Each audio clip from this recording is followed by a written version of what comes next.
এই মেয়েটি মোবাইল দেখার সময় ম্যানেজারের উপস্থিতি বুঝতে পারলে সে তাড়াহুড়া করে মোবাইলটি তার কলিগকে দিয়ে কাজ করার ভান করতে থাকে। তখন মেয়েটি কিছু বলতে চাইলে দুষ্ট মেয়েটি তাকে থামিয়ে বলে, স্যার উনি সারাদিন মোবাইল নিয়ে পড়ে থাকে, কাজের কাজ একটাও করে না।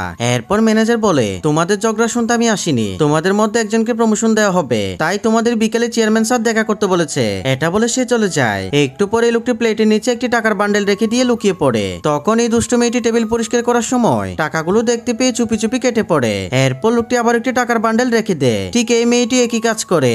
একটু পরে এই দুজন অফিসের মালিকের রুমে চলে আসে। আর তখন এই মেয়েটি বলে, স্যার আমি টেবিলের মধ্যে একটি টাকার বান্ডেল পেয়েছি।